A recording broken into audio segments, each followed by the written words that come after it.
सुबह का वक्त है और पूरा परिवार डाइनिंग टेबल पर बैठा हुआ है।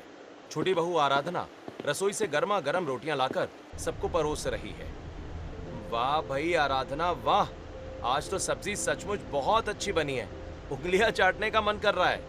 हाँ भाभी, सचमुच आप सुबह से उठकर अकेले पूरा घर संभालती हो। पूरे परिवार का खाना पीना और सफाई अकेले देखना सच में बहुत बड़ी बात है। हाँ, लेकिन मैं आखिर कब तक इस तरह अकेली थकती रहूंगी। मुझे भी तो रसोई में कोई हाथ बटाने वाला साथी चाहिए ना। हाँ, बात तो तुम्हारी बिल्कुल सही है आराधना। भैया, अब आप जल्दी से शादी करके जेठानी जी को घर ले आओ। हाँ बेटा आकाश, मैं भी यही चाहती हूँ कि अब तेरी शादी हो जाए और घर में बड़ी बहू आए। तेरे छोटे भाई विकास की तो कब की शादी हो गई है।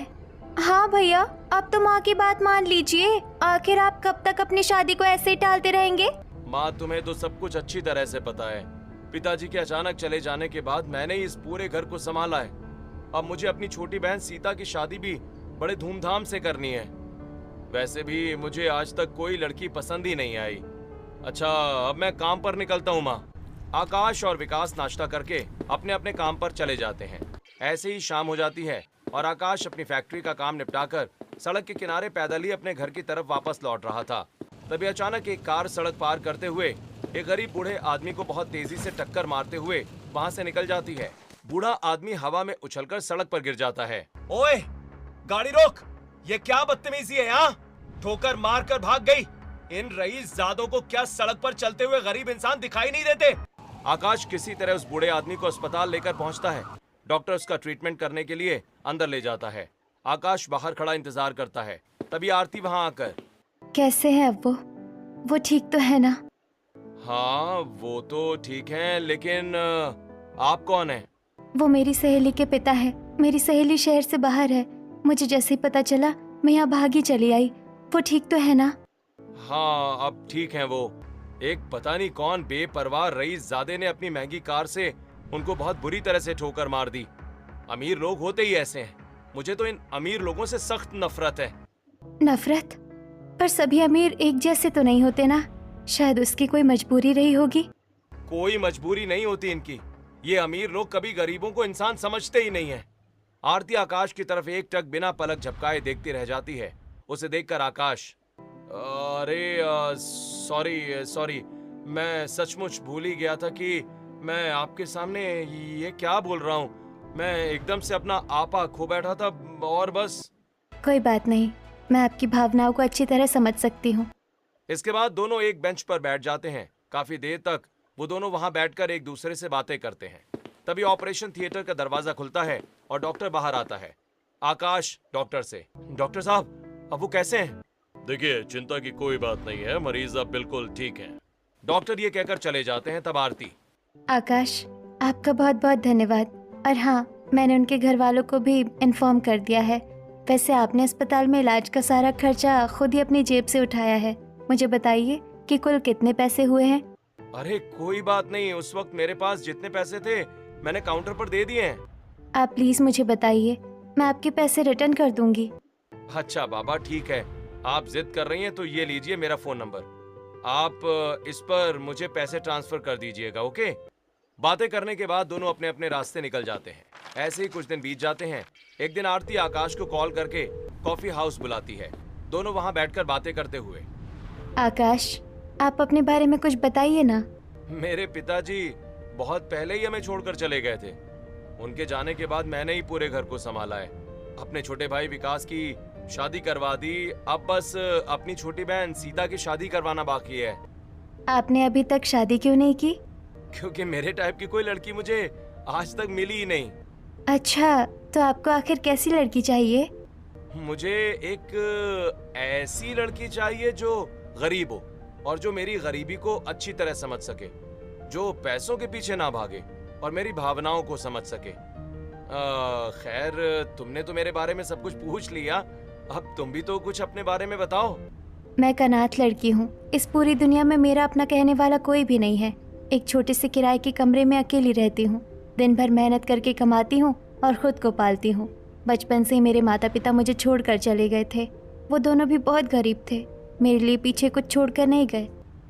मैं तुम्हारी इस गरीबी को बहुत अच्छे से समझ सकता हूँ। आखिरकार हम दोनों एक जैसे ही तो हैं। दोनों कॉफी हाउस से बाहर निकलते हैं और अपने अपने घर की राह ले लेते हैं। धीरे धीरे दोनों की मुलाकातें बढ़ने लगती हैं और दोनों को प्यार हो जाता है। एक दिन आकाश मंदिर में आरती से शादी कर लेता है और उसे लेकर घर आ जाता है। सारा परिवार आकाश और आरती को देखकर चौंक जाता है। उसे देखकर सविता, आकाश, ये कौन है? आकाश अपने परिवार को सारी बातें बता देता है। सारी बातें सुनकर सविता खुश होते हुए, आरती बहू, आज तुम भी हमारे परिवार का हिस्सा हो। हाँ जेठानी जी, हमें तो ना जाने कब से आकाश भैया की दुल्हन का इंतजार था। भैया तो सचमुच बहुत किस्मत वाले हैं जो उन्हें आप जैसी पत्नी मिली। जेठानी जी आइए मेरे साथ, मैं आपको आपका कमरा दिखा देती हूँ। आराधना आरती का हाथ पकड़कर उसे कमरे की तरफ ले जाती है। आरती अपने कमरे में जाकर आराम करती है। अगले दिन आराधना आरती को खाना बनाना सिखाती है। दोनों मिलकर सभी लोगों के लिए खाना परोसते हैं। परिवार के सभी लोग खाना खाकर नई बहू के खाने की तारीफ करते हैं। ऐसे ही कुछ दिन बीत जाते हैं और एक दिन सीता अपने कमरे में आईने के सामने खड़ी होकर रो रही है। तभी आरती वहां आकर, सीता, क्या हुआ? तुम इस तरह आईने के सामने खड़े होकर रो क्यों रही हो? भाभी, मेरी सहेली का आज जन्मदिन है और उसने मुझे अपनी पार्टी में बुलाया है। ये तो बहुत खुशी की बात है, इसमें रोने जैसी क्या बात है? भाभी, मेरी सारी सहेलियां बहुत अमीर घरों से हैं। वो सब पार्टी में बहुत महंगे और डिजाइनर कपड़े पहन कर आएंगी। मेरे पास तो एक भी नया सूट नहीं है, इसलिए मैं नहीं जाऊंगी। आरती को सीता की बात सुनकर बहुत दुख होता है। शाम को आरती बाजार की तरफ जाती है। बाजार से वापस आकर आरती एक गाउन सीता को देते हुए, ये लो सीता, इसे पहनकर देखो, ये बहुत ही स्पेशल ड्रेस है। मुझे पूरा यकीन है कि ये तुम पर बहुत ही ज्यादा खिलेगा। तुम इसे आज की पार्टी में पहनो। वाह भाभी, ये ड्रेस तो सचमुच बहुत ही ज्यादा खूबसूरत है। मैंने ऐसा डिजाइन सिर्फ टीवी पर और बड़े बड़े शोरूम्स में ही देखा है, लेकिन इतना महंगा गाउन आपके पास कहाँ से आया? अरे, मेरी एक बहुत अमीर दोस्त है और उसकी लॉन्ड्री है, मैं उसी से मांग कर लाती हूँ। तुम इसे पहनो, तुम पर ये बहुत अच्छा लगेगा। थोड़ी देर में सीता वो डिजाइनर ड्रेस पहनकर बाहर आती है। तभी आराधना भी वहां आ जाती है। अरे वाह, तुम तो बिल्कुल किसी राजकुमारी जैसी लग रही हो। आराधना, देखो हमारी सीता इस ड्रेस में कितनी प्यारी लग रही है ना? हाँ, लग तो अच्छी रही है, लेकिन जेठानी जी, ये ड्रेस तो बहुत ही ज्यादा महंगी लग रही है। ये आई कहाँ से? मैंने बताया ना आराधना, मेरी एक अमीर सहेली की लॉन्ड्री है, मैं उसी से मांग कर लाई हूँ। अच्छा, आपकी सहेली तो बहुत ही ज्यादा दरिया दिल लगती है, जो इतनी कीमती चीजें आपको ऐसे ही दे देती है। हमारे नसीब में तो ऐसी कोई सहेली नहीं है। नहीं आराधना, वो बचपन की दोस्त है, इसीलिए वो मेरी मदद करती रहती है। इसमें इतना सोचने वाली कोई बात नहीं है। अब सीता घर से निकलती है और पार्टी में पहुंचती है, जहां बर्थडे पार्टी चल रही है। चारों तरफ गुब्बारे और लाइट्स लगी हैं। रीमा और उसकी बाकी सहेलियां सीता को देखकर हैरान होते हुए, वाओ सीता, तुमने कितना सुंदर ड्रेस पहना है। ये तो मनीष मल्होत्रा का डिजाइन किया हुआ लेटेस्ट कलेक्शन का ड्रेस है ना? हाँ सीता, तू तो आज बहुत ही ज्यादा सुंदर और रॉयल लग रही है। इस ड्रेस की कीमत तो लाखों में होगी। तूने ये ड्रेस कहाँ से खरीदी, हमें भी बता। दरअसल ये ड्रेस मेरी भाभी ने मुझे गिफ्ट किया है। तेरी भाभी? लेकिन सीता, तूने तो कहा था कि तेरे बड़े भैया की शादी जिससे हुई है वो बहुत गरीब और अनाथ लड़की है, फिर उसके पास ये ड्रेस कहाँ से आई? मेरी भाभी की फ्रेंड बहुत ही ज्यादा अमीर है, वो हमेशा मेरी भाभी को ऐसे कपड़े देती रहती है। यार, तेरी भाभी की किस्मत तो बहुत अच्छी है जो उनके पास ऐसी दोस्त हैं। सीता, मेरे साथ स्टेज पर चल और तू ही मेरे साथ केक काट। रीमा सीता का हाथ पकड़कर उसे केक काटने वाली टेबल की तरफ ले जाती है। सभी सहेलियां तालियां बजाती हैं। सीता केक कटवाती है और रीमा उसे सबसे पहले केक खिलाती है। सीता, इधर आओ, मैं तुम्हें अपने कुछ और दोस्तों से मिलवाती हूँ। वो सब भी तुम्हारी इस ड्रेस की बहुत तारीफ कर रहे हैं, चलो हमारे साथ। सीता पूरी पार्टी में आकर्षण का केंद्र बनी हुई थी और हर कोई उसके कपड़ों की तारीफ कर रहा था। सीता के चेहरे पर गर्व और खुशी साफ दिखाई दे रही थी। रात के समय सीता पार्टी से वापस घर लौटकर सीधे आरती के कमरे में जाती है, जहां आरती और आराधना दोनों बैठी हुई हैं। सीता आरती से, भाभी, आज रीमा और बाकी सब लड़कियां मुझे देखकर कैसे दंग रह गई। वो सब मुझसे पूछ रही थी कि ये ड्रेस कहाँ से आई। रीमा तो खुद आगे बढ़कर मुझसे केक कटवा रही थी और मुझे पूरी पार्टी में सब लोगों से मिलवा रही थी। सीता हंसते हंसते सब बता रही होती है कि अचानक उसकी आंखों में आंसू आ जाते हैं और वो चुप हो जाती है। सीता, क्या हुआ? अभी तो तुम इतनी खुश थी, फिर अचानक तुम्हारी आंखों में आंसू क्यों आ गए? भाभी, आज जब सब मेरी तारीफ कर रहे थे तो मुझे मेरी पुरानी कॉलेज की पार्टियां याद आ गई, जहां मैं पुराने कपड़े पहन कर गई थी। अरे देखो, सीता आ गई। इसके कपड़े देखो, ऐसा लग रहा है जैसे किसी पुराने बक्से से निकाल कर पहनाई हो। सही कहा रीमा, सीता तेरे कपड़े बहुत महंगे लगते हैं।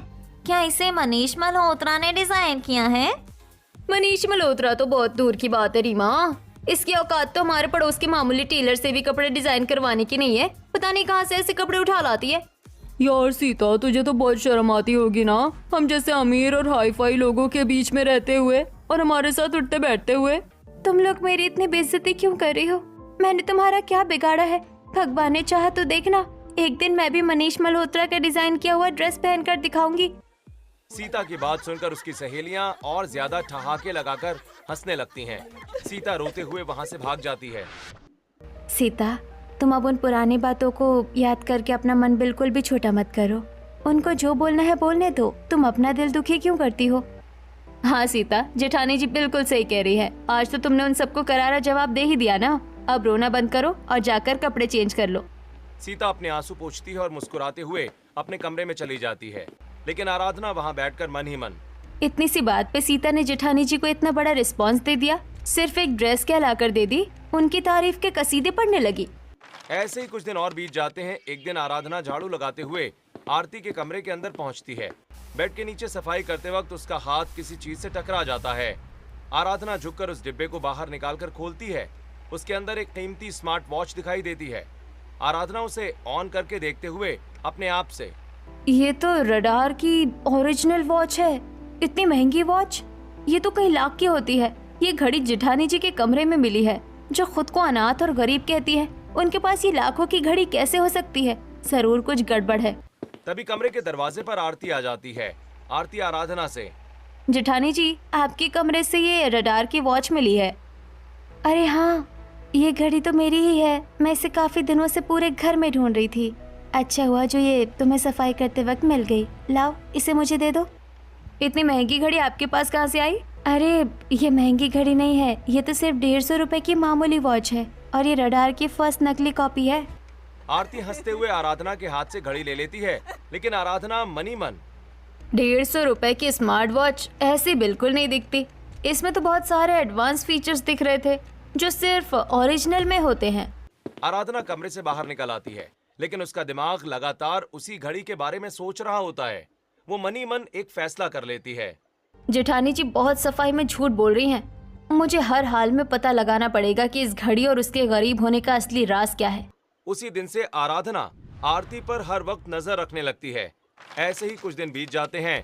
एक दिन विकास अपनी माँ से, माँ, मेरे कॉलेज के कुछ पुराने दोस्त शहर आए हुए हैं और वो सब हमारे घर पर आना चाहते हैं, लेकिन मैं समझ नहीं पा रहा हूँ कि उनको घर पर कैसे बुलाऊं। क्यों बेटा, इसमें इतना सोचने वाली क्या बात है? वो तुम्हारे दोस्त है, उनका हमारे घर पर पूरा हक है। तुम उन्हें खुशी खुशी बुला लो। माँ, मेरे दोस्त आज तक कभी हमारे घर पर नहीं आए हैं। अगर वो इस बार आएंगे तो हम उनको क्या खिलाएंगे? अच्छा खाना खिलाने के लिए तो हमारी हैसियत ही नहीं है। हाँ बेटा, बात तो तुम्हारी भी बिल्कुल सही है। घर की हालत ठीक नहीं चल रही है, राशन भी घर में बहुत थोड़ा सा ही बचा हुआ है। जाने दो माँ, मैं अपने दोस्तों को फोन करके मना कर देता हूँ। लेकिन छोटे, अगर तूने अपने दोस्तों को इस तरह से मना किया तो उनके सामने तेरी बहुत बड़ी बेइज्जती हो जाएगी ना। वो लोग तो हमेशा तुझे अपने घर बुलाते हैं। हाँ भैया, लेकिन क्या करूँ, गरीबी के आगे इंसान मजबूर हो जाता है ना। अरे विकास, तुम लोग इतना ज्यादा क्यों सोच रहे हो? घर में थोड़ा बहुत तो राशन है ना, और मैंने भी कुछ पैसे अपने पास बचा कर रखे हैं, तो सारा खर्चा हो जाएगा। सच भाभी, अगर ऐसा है तो मैं अभी फोन करके उनको कल दोपहर के खाने पर बुला लेता हूँ। आपका बहुत बहुत शुक्रिया भाभी। विकास तुरंत अपना फोन निकालता है और अपने दोस्तों को इनवाइट करने के लिए हॉल से बाहर चला जाता है। तब आरती अपनी सास से, माँ जी, मैं बाजार से दावत के लिए कुछ जरूरी चीजें लेकर आती हूँ। आरती घर से बाजार जाने के लिए बाहर निकलती है। उसके जाते ही आराधना मनी मन, इसने इतनी बड़ी दावत के लिए हाँ तो कह दिया है, लेकिन इनके पास खुद के खर्च से इतने पैसे कहाँ से बचे? घर का बजट तो मुझे अच्छे से पता है। मुझे इनका पीछा करके सच का पता लगाना ही होगा। आराधना भी आरती के पीछे पीछे बाजार की तरफ निकल जाती है। आराधना देखती है कि आरती बाजार में एक आधी उम्र के आदमी से मिलती है। सबसे पहले वो आदमी आरती को गले लगाता है और फिर हंसकर बातें करता है। अरे ये जेठानी जी किस गैर मर्द से गले मिल रही हैं? ये आदमी तो हमारे परिवार का नहीं है और ये दोनों इतनी हंस हंस के क्या बातें कर रहे हैं? वो आदमी अपनी जेब से एक बड़ा सा लिफाफा निकालता है, जिसके अंदर नोटों की मोटी गड्डी साफ दिखाई दे रही है। वो मोटी नोटों की गड्डी आरती के हाथ में थमा देता है। फिर वो आदमी अपनी महंगी कार में बैठकर वहाँ से रवाना हो जाता है। आरती पैसे लेकर दुकान की तरफ बढ़ती है। अच्छा तो ये बात है। लगता है जेठानी जी का इस बूढ़े आदमी से कोई चक्कर चल रहा है और उसी से पैसे लेकर ये घर में सब कुछ खरीदती है और महान बनती है। आराधना वापस अपने घर आ जाती है। थोड़ी देर के बाद आरती हाथ में भारी भारी थैले लिए घर के अंदर आती है, सारा सामान टेबल पर रखते हुए। माँ जी देखिए, मैं दावत का सारा सामान बाजार से ले आई हूँ। देवरानी जी आप भी आइए। वाह भाभी, काजू किशमिश, इतने सारे पनीर और खोआ, ये सब इतना कुछ आप इतनी जल्दी कहाँ से ले आई? हमारे घर में तो इतने दिनों बाद ऐसा सामान आया है। हाँ आरती बहू, ये सारा सामान तो बहुत ही ज्यादा महंगा और बढ़िया क्वालिटी का लग रहा है। तुम्हारे पास इसके लिए इतने पैसे कहाँ से आए? माँ जी, जब मैं पहले झोपड़पट्टी वाले इलाके में रहती थी ना, तो वहाँ मेरी एक जान पहचान की बड़ी दुकान थी। मैं वहाँ पर पहले कभी काम किया करती थी, तो उन्होंने ये सब कम दाम में दे दिया। कितनी बड़ी झूठी है ये जेठानी। अपना वो गंदा चक्कर छुपाने के लिए पूरे परिवार के सामने कैसा मनगढ़ंत बहाना बना रही है। दोनों बहुएं रसोई में जाकर मेहमानों के लिए खाना बनाती हैं। खाने में काजू करी, गाजर का हलवा, मखाने की सब्जी, पूरी, रायता, पुलाव, सलाद, सब कुछ बनता है। थोड़ी देर के बाद विकास के दोस्त घर आते हैं। दोनों बहुएं मिलकर उन्हें खाना परोसती हैं। सभी लोग खाना खाकर खाने की बहुत तारीफ करते हैं। खाना खाकर मेहमान चले जाते हैं। पूरा परिवार मेहमानों को विदा करके आराम करने के लिए अपने अपने कमरों में चला जाता है। अपने कमरे में बैठकर आकाश आरती से, आरती तुम कितनी अच्छी हो यार। आज तो तुमने मेरे छोटे भाई विकास का सिर पूरे समाज और उसके दोस्तों के सामने गर्व से ऊंचा कर दिया।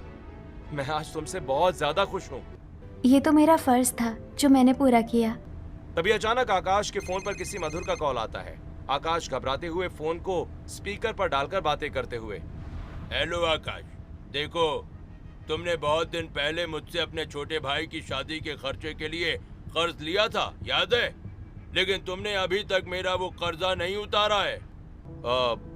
भाई साहब, हाँ मुझे अच्छे से याद है। आप मुझे बस थोड़ा सा और वक्त दे दीजिए, मैं आपके पैसे चुका दूंगा। मैं बहुत दिनों से तुम्हारी ये रट सुन रहा हूँ आकाश। अब मैं तुम्हें कोई और समय बिल्कुल नहीं दे सकता। मुझे मेरे पैसे तुरंत वापस चाहिए। मधुर भाई साहब, प्लीज मेरी मजबूरी को समझिए। मैं आपके पैसे लेकर कहीं भाग नहीं रहा हूँ, बस थोड़ा सा रहम कीजिए मुझ पर। मुझे तुम्हारी कोई कहानी नहीं सुननी है। तुम मुझे कल सुबह तक मेरे पैसे दे दो, वरना मैं तुम्हारे घर पर सीधे पुलिस लेकर पहुंच जाऊंगा। फिर अपनी बदनामी के जिम्मेदार तुम खुद होगे। मधुर फोन काट देता है। आकाश अपना सिर पकड़कर बेड पर बैठ जाता है। सारी बातें समझकर आरती, भगवान पर भरोसा रखिए, सब कुछ बहुत जल्द ठीक हो जाएगा।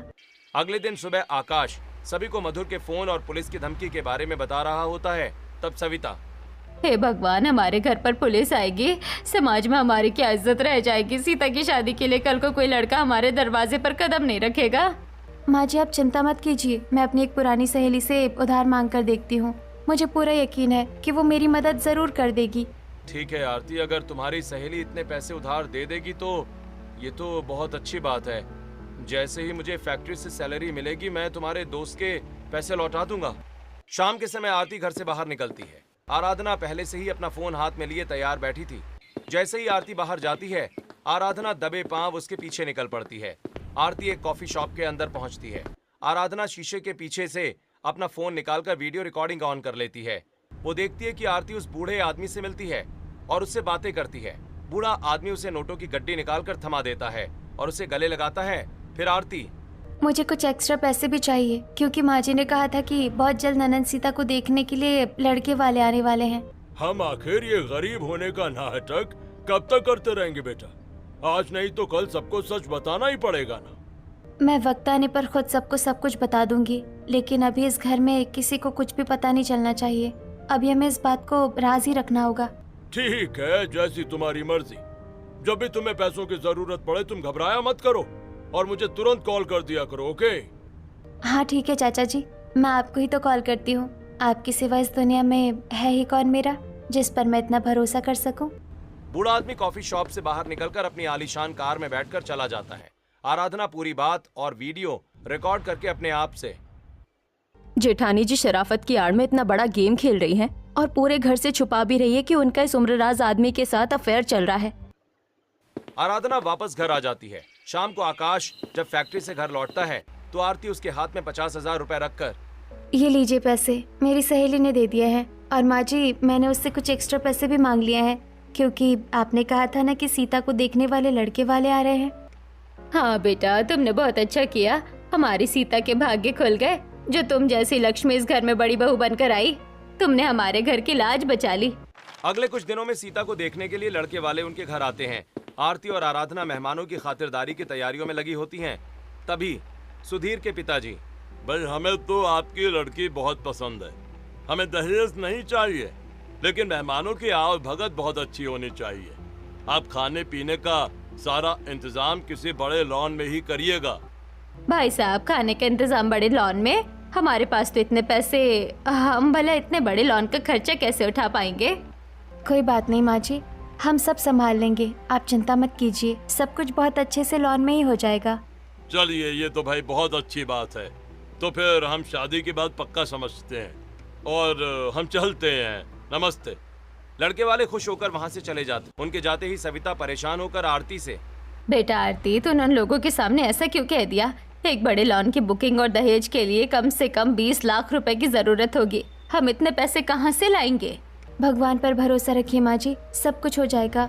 मेरी कुछ अमीर सहेलियाँ हैं, मैं उन सब से मिलकर कुछ चंदा मांग लूंगी, वहाँ से पैसों का इंतजाम हो जाएगा। बेटा, मैं तो बचपन से ही चाहती थी कि मेरी बेटी की शादी किसी बड़े आलीशान लॉन में हो। मैं अपनी बेटी को विदाई में गाड़ी और खूब सारा दहेज दूं, पर हमारी हैसियत ऐसी नहीं थी। माँ जी, आपकी ये तमन्ना बहुत जल्दी पूरी होगी। आप बस अपनी बेटी की शादी की खुशियाँ मनाइए, पैसों की फिक्र मुझ पर छोड़ दीजिए। मुझे बहुत अच्छे से पता है कि ये पैसे कहाँ से आएंगे। अपनी उसी बॉयफ्रेंड से फिर ये मोटी रकम ऐंठने का प्लान बना रही है ये। अगले दिन दोपहर को आरती तैयार होकर कमरे से बाहर आती है और सविता से, माँ जी, मैं अपनी सहेली से पैसे लेने बाजार जा रही हूँ। माँ जी चलिए ना, हमें भी तो बाजार में सीता की शादी की शॉपिंग करनी है। हम भी जेठानी जी के साथ चलते हैं। अगर ये लोग आज मेरे साथ बाजार गए तो मेरा सारा राज सबके सामने खुल जाएगा। अरे माँ जी, पहले अपनी सहेली को फोन करके पूछ लेती हूँ कि वो घर पर है या नहीं। आरती नाटक करते हुए कोने में जाकर फोन मिलाती है और थोड़ी देर के बाद वापस आकर, माँ जी, मेरी सहेली ने तो अभी साफ मना कर दिया। उसने कहा कि उसके पास अभी पैसे नहीं है। कैसे झूठ बोलकर बच रही है? तुम अकेले छुप कर कहाँ से पैसे लेकर आती हो? मैं तुम्हें कभी अकेले जाने नहीं दूंगी। भैया अब तो हमारे पास सिर्फ एक ही रास्ता बचा है। हमारी बहन की शादी का सवाल है, हम इस पुश्तैनी घर को बैंक में गिरवी रख देते हैं। हाँ छोटे, हमारे पास इसके अलावा कोई और रास्ता भी नहीं बचा है। मैं कल ही जाकर बैंक में बात करता हूँ और घर गिरवी रखकर पैसे ले आता हूँ। अगले दिन आकाश बैंक जाता है और अपना घर गिरवी रखकर शादी के कुछ जरूरी पैसों का इंतजाम करके आता है। इस बात से सभी उदास हो जाते हैं। अगले दिन दोपहर में घर के सभी लोग अपने अपने कमरों में गहरी नींद में सो रहे थे। तभी आरती दबे पांव बाहर निकलती है और उसे बाहर निकलता देख आराधना मन ही मन, अच्छा, तो अब चोरी से जा रही है अपने आशिक से मिलने। आज तो मैं इनका पीछा करके रंगे हाथों सबूत इकट्ठा करूंगी। आरती पार्क में पहुंचती है। वहां बूढ़ा अधेड़ आदमी पहले से ही एक बड़ा सा बैग हाथ में लिए खड़ा होता है। आरती उसके पास जाकर, आप पूरा अमाउंट लेकर आए हो ना? इस बार मुझे बहुत ज्यादा पैसों की जरूरत है। हाँ आरती, मैं पूरे 20 लाख रुपए इस बैग में रख कर लाया हूँ बेटा। लेकिन आरती, तुम इतनी बड़ी रकम अपने घर वालों को देकर बताओगी क्या? कोई भी इतनी बड़ी रकम किसी को उधार ऐसे नहीं दे देता बेटा, वो लोग शक करेंगे। ये तो मैंने अभी तक बिल्कुल नहीं सोचा, लेकिन मैं अपनी ननद की शादी टूटने नहीं दे सकती और ना ही अपना घर बिकने दे सकती हूँ। बाकी बाद में देखा जाएगा, अभी मैं चलती हूँ। आरती वो 20 लाख रुपयों से भरा बैग लेकर आती है और सबको आवाज देकर बुलाती है। आकाश, विकास, सविता और सीता बाहर आते हैं। आराधना भी पीछे से आकर खड़ी हो जाती है। माँ जी, आकाश जी, देखिए मैं अपनी सहेली से पूरे 20 लाख रुपए उधार लेकर आ गई हूँ। अब हम अपना घर भी छुड़वा लेंगे और शादी भी धूमधाम से होगी। क्या 20 लाख रुपए? आरती, इतनी बड़ी रकम कोई किसी को ऐसे उधार कैसे दे सकता है? तुम कहीं हमसे कोई झूठ तो नहीं बोल रही हो? सच सच बताओ प्लीज। आरती चुप हो जाती है और अपनी नजरें नीचे झुका लेती है। वो कोई जवाब नहीं दे पाती। तभी आराधना आगे आती है और, भैया, ये क्या सच बताएगी आपको? अगर सच सुनना है तो मैं बताती हूँ। हमारी संस्कारी जेठानी का एक बूढ़े अमीर आदमी के साथ अफेयर चल रहा है। ये उसी के टुकड़ों पर पल रही है। आराधना, अपनी जुबान संभाल कर बात करो। तुम अपनी जेठानी पर इतना घटिया इल्जाम कैसे लगा सकती हो? भैया, मैंने अपनी आंखों से देखा है और मेरे पास पूरा सबूत है। ये वीडियो देखिए। आराधना अपने फोन का वीडियो ऑन करके सभी के सामने रख देती है। वीडियो में आरती उस उम्र दराज आदमी के गले मिल रही है, हंसकर बातें कर रही है और पैसों का बैग ले रही है। पूरी बातचीत साफ सुनाई दे रही है। आकाश आरती को खींचकर एक जोरदार थप्पड़ मारते हुए, मैंने तुम पर अपनी जान से ज्यादा भरोसा किया और तुमने मुझे इतना बड़ा धोखा दिया। निकल जाओ इसी वक्त मेरे घर से। नहीं, प्लीज मेरी एक बार पूरी बात तो सुनिए। मैंने आपको कोई धोखा नहीं दिया है। माँ जी, आप तो कुछ कहिए, आप तो मुझ पर विश्वास कीजिए। तुमने तो मेरा भी विश्वास पूरी तरह से तोड़ दिया है बहू। इस वीडियो को देखने के बाद अब बचा ही क्या है तुम्हारे इस घर में रहने के लिए। चली जाओ यहाँ से। सीता, मेरी प्यारी ननंद, तुम तो अपनी इस भाभी को समझो। मैंने ये सब तुम्हारे लिए ही। नहीं भाभी, मुझे आपसे बहुत ज्यादा नफरत है। मुझे क्या पता था कि आपका किसी गैर मर्द के साथ अफेयर चल रहा है और आप ऐसे गंदे तरीके से हमारी मदद कर रही हो। मुझे ऐसी मदद नहीं चाहिए। भाभी, हमें आपसे ऐसी घिनौनी उम्मीद बिल्कुल नहीं थी। आप चुपचाप यहाँ से चली जाओ। हम नहीं चाहते कि हम अपनी मर्यादा भूलकर आपको बेइज्जत करके बाहर निकालें। आरती फूट फूट कर रोने लग जाती है। तभी अचानक उसके फोन की घंटी बजती है। वो कांपते हाथों से फोन उठाती है और अब पानी सर से ऊपर जा चुका है। आपको इस वक्त हमारे घर आना पड़ेगा। प्लीज आप जल्दी आइए। थोड़ी ही देर बाद घर के दरवाजे पर कई कारें आकर रुकती हैं और उम्र दराज आदमी कार से उतरकर घर के अंदर आता है। उसे देखते ही आराधना, यही है वो आदमी जिससे जेठानी जी पार्क और कॉफी शॉप में छुप छुप कर मिलती थी। सबने इसे वीडियो में देखा है ना? आकाश आगे बढ़कर उस आदमी का कॉलर पकड़कर, शर्म नहीं आती तुम्हें? हाँ, अपनी बेटी की उम्र की लड़की से चक्कर चलाते हुए, हमारे घर की इज्जत को बदनाम करते हुए। छोड़िए उनका कॉलर, हटिए यहाँ से। ये मेरे सगे चाचा जी है, कोई गैर मर्द नहीं है। क्या चाचा जी? लेकिन आरती, तुमने तो कहा था कि तुम अनाथ हो और तुम्हारा इस दुनिया में कोई भी नहीं है। फिर ये चाचा कहाँ से आ गए? हाँ भाई हाँ, मैं इसका सगा चाचा हूँ। तुम सबको शर्म आनी चाहिए कि बिना पूरी सच्चाई जाने एक मासूम और साफ दिल लड़की पर इतना घटिया इल्जाम लगा रहे हो। लेकिन अगर ये आपकी भतीजी हैं तो आप इसे छिप छिप कर इस तरह पैसे क्यों देते थे और इन्होंने हमसे अपने अमीर होने की बात क्यों छुपाई? मैं बताती हूँ कि मैंने ऐसा क्यों किया। शादी से पहले जिस दिन फैक्ट्री के पास कार से एक्सीडेंट हुआ था, वो कार कोई और नहीं बल्कि मैं खुद चला रही थी। मैं घबराकर चली गई थी, लेकिन जब मैं वापस आई तो मैंने देखा कि आप अपनी जान की परवाह किए बिना उस गरीब को संभाल रहे थे।